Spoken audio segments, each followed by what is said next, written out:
Have you ever looked at your bank account and thought, I don't have any money to invest?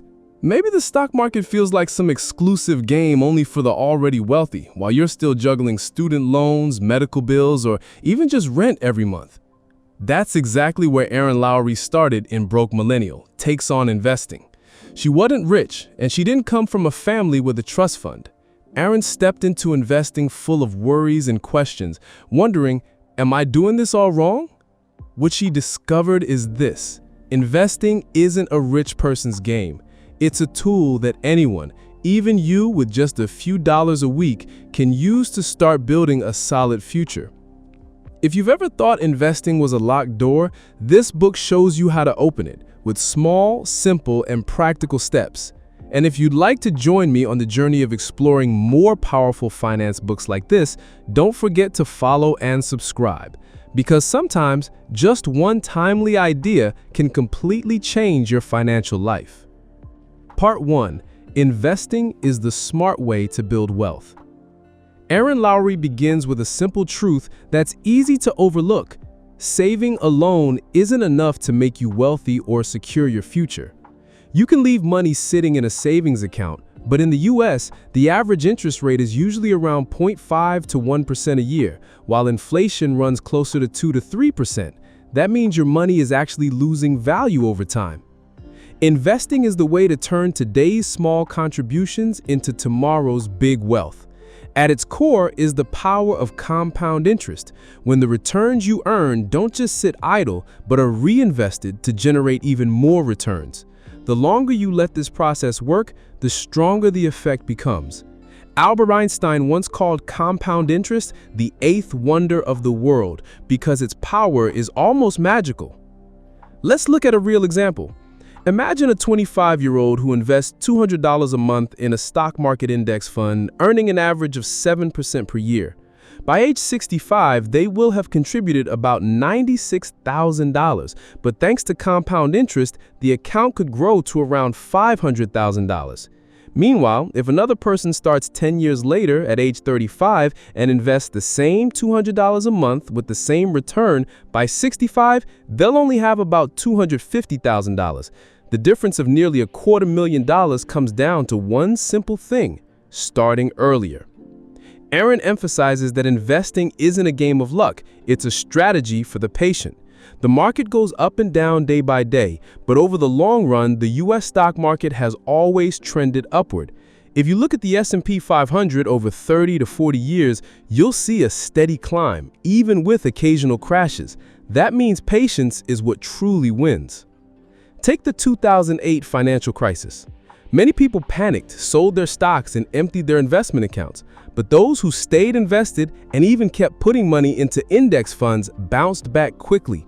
Just a few years later, their portfolios not only recovered but grew beyond their pre-crisis levels. The lesson: investing is a long-term game, not a short-term gamble. The key takeaway Erin wants young people to understand is this: you don't need to be rich to start, but starting early and staying consistent is what will make you rich.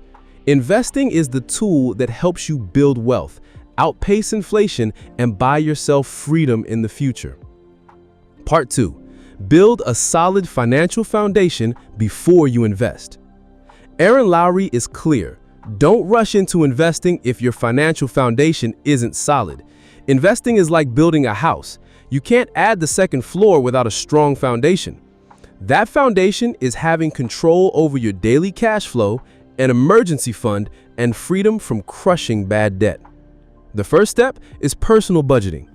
Many young Americans fall into the cycle of spend whatever you earn. Erin suggests a simple rule of thumb, the 50-30-20 rule. That means 50% of your income goes to essentials, housing, food, transportation, 30% goes to wants, travel, entertainment, shopping, and 20% goes to savings and investing. By following this framework, you'll know exactly where your money is going and free up space to invest later. Next is the emergency fund. Erin stresses this is your safety cushion. You should set aside 3 to 6 months of living expenses in a separate, easily accessible savings account. For example, if your monthly expenses are $2,000, your emergency fund should be at least $6,000, ideally closer to $12,000. In the US, one unexpected medical bill or a few months of unemployment can quickly spiral into debt. Having this fund means you won't be forced to cash out your investments during a downturn just to pay the bills. Another crucial step is tackling bad debt. Not all debt is bad, but high-interest debt, like credit card balances, often at 18 to 20% annually, will drain your finances faster than any investment can realistically make up for. For instance, if you carry $5,000 in credit card debt at 20% interest, you're losing $1,000 a year in interest alone. Compare that to the average long-term stock market return of about 7%, and it's obvious paying off debt before investing is the smarter move. Erin paints a vivid picture. Investing without a solid foundation is like trying to run a marathon while carrying a backpack full of bricks. You can run, but you'll burn out quickly. Once you have a clear budget, a solid emergency fund, and freedom from bad debt, every dollar you put into investments will finally be able to work at full strength. Part 3. Investing for the long term, not gambling. Erin Lowry wants newcomers to the market to understand one core truth.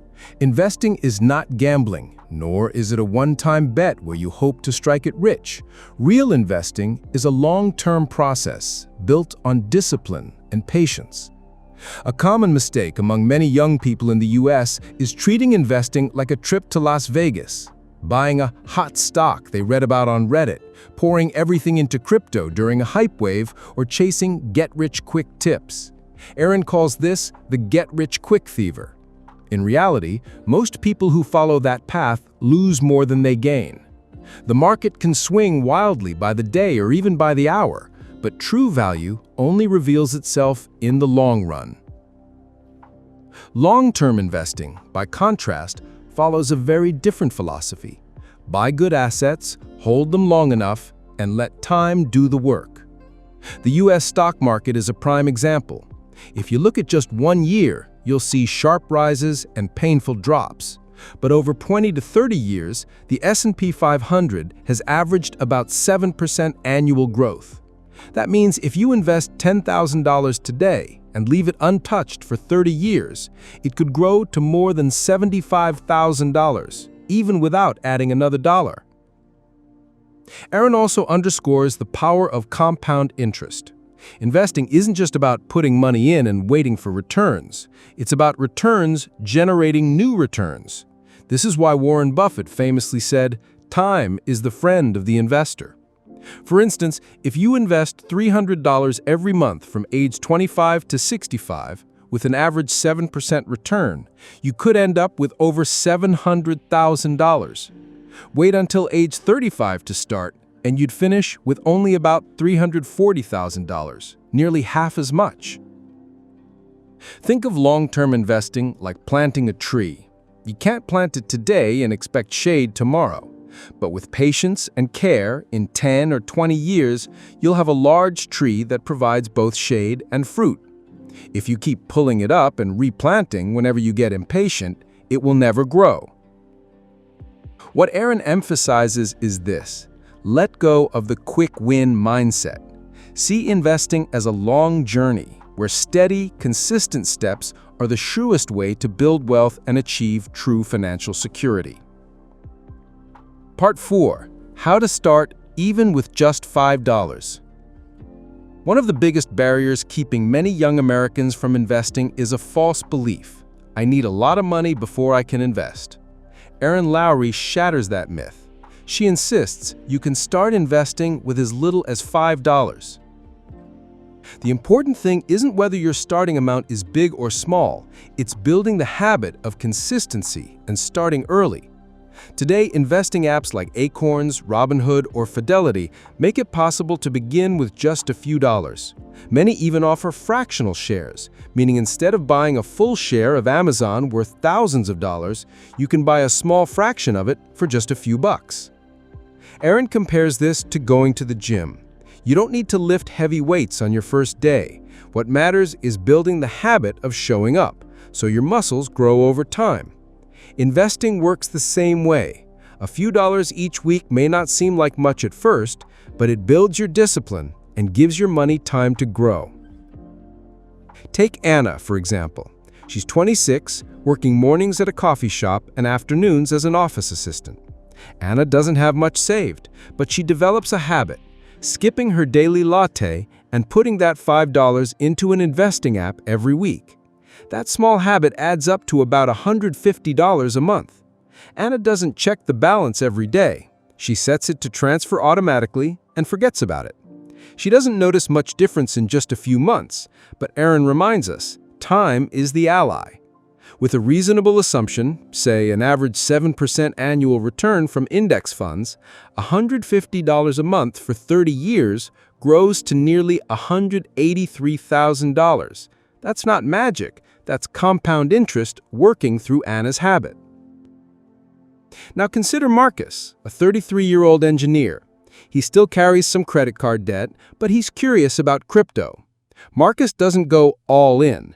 Instead, he splits his money.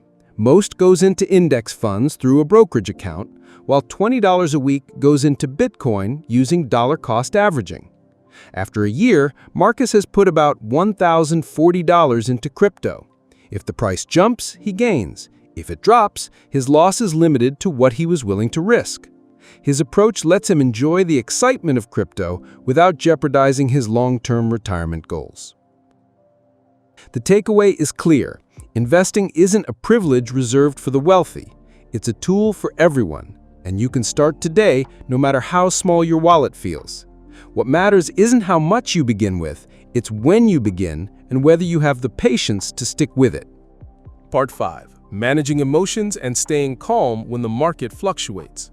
One of the biggest challenges in investing isn't about numbers, it's about emotions. Erin Lowry emphasizes the market will always move. There will be days when your account is glowing green and days when it's bleeding red. The issue isn't the market's ups and downs, it's how you respond to them. Imagine putting $500 into an index fund. A week later, the market dips and your account shows only $450. That loss feels real, and for many the instinct is to panic and sell. But if you zoom out over 10 or 20 years, that little dip is nothing more than a ripple in the ocean. Erin shares the story of Sarah, a young American in her 20s who invested for the first time right as COVID-19 hit. Within weeks, her portfolio dropped more than 30%. Sarah was tempted to pull out, but instead of selling, she remembered Erin's principle of long-term investing. She held steady. 2 years later, the market rebounded and her account not only recovered but grew beyond its previous highs. The same lesson applies to crypto. Anyone who bought Bitcoin at $60,000 and watched it plunge below $20,000 knows the gut-wrenching feeling. Some sold out of fear, but those who set clear risk limits, only investing what they could afford to lose, were much calmer. They understood that volatility is part of the game. Erin compares investing to riding a roller coaster. You scream, you feel scared, but as long as you keep your seatbelt fastened and stay on until the end, you'll finish safely. Jumping off in the middle is what guarantees disaster. Her point is crystal clear. Investing isn't just a numbers game. It's a psychological test. If you can learn to stay calm when the market is burning red, you've already won half the battle. Part 6. Write your own investment story. Erin Lowry believes investing isn't just about picking stocks or buying crypto, it's also a journey to better understand yourself. She calls it your personal investment story, where your money reflects your values, dreams, and even your fears. Everyone's story is different. For Emily, a 28-year-old elementary school teacher, her story is about safety. Emily invests mainly in her 401k retirement plan and avoids risky speculation. For her, what matters most is having a stable home and a secure nest egg for old age. James, on the other hand, is 31 and works in tech. He sees investing as a chance to accelerate his wealth. He's willing to take bigger risks, putting part of his portfolio into crypto and startups. His goal isn't just retirement savings, it's the possibility of creating a major leap in his financial future. There's no single right formula. What matters is being honest with yourself. Why are you investing? Early financial freedom, security in retirement, or simply enough to send your kids to college? Once you've written down your story, you'll know which path to take, and you won't be as easily swayed by the crowd when the market swings. Here's Erin's final reminder. Investing isn't someone else's journey, it's yours. You don't need to compare yourself to a friend bragging about doubling their money in crypto or a coworker who just bought a house through stocks. What you need is consistency in living out your own story. If there's one lesson to take away from Broke Millennial Takes on Investing, it's this: it doesn't matter how much you start with. What matters is starting with a clear purpose and letting your money serve the life you want to live. Thank you for staying with me until the end. If you found this video helpful, don't forget to like, follow, and subscribe so you won't miss the next valuable book summary. Who knows, just one small idea today might change the way you use money for the rest of your life.